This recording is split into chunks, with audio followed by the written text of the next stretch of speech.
How do you feel about people that be pushing that narrative that Tupac started the wild out once he got on death row and got around Suge Knight?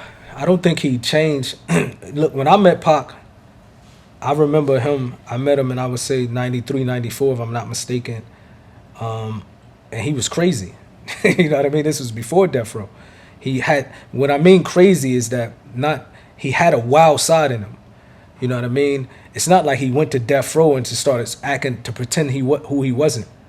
You know what I mean? What people making it seem. And two, Pac changed probably on a yearly basis. I'm talking about he's probably a person that I see involved every year. He was growing.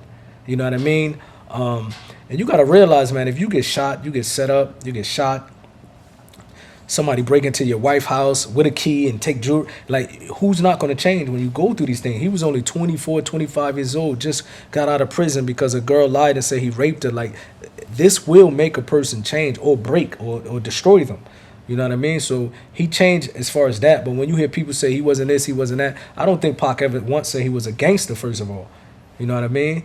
But Pac wasn't no coward. You know what I mean? He gonna get down. He wasn't a scary individual, but he never perpetrated as he was this big gangster or ganger or gang member, or you know what I mean. He was an individual that, you know what I mean. He's a man. You know what I mean. And anybody that has an ounce of manhood, they're gonna defend themselves and stand up for themselves. You know what I mean. And that's how Pac was. But when people try to make it seem like he changed, because you gotta understand when he was doing this dancing with Digital Underground and jumping around. If you look at the Digital Underground interviews, and if you know them, they would say Pac always carried a gun, even then.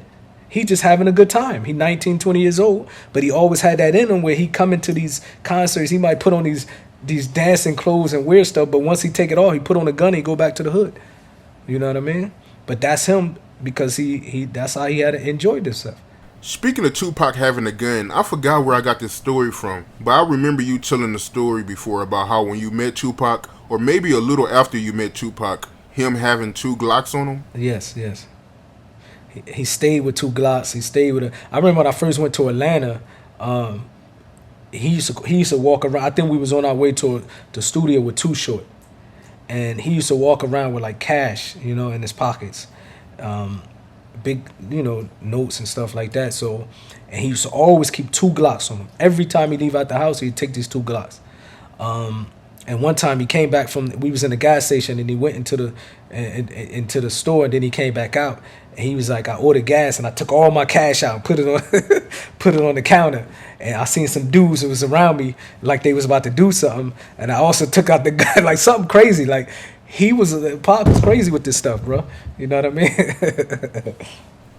Right. But he stayed strapped. That was something, and people got to realize that was just something that he was fascinated with, guns, before he became a rapper.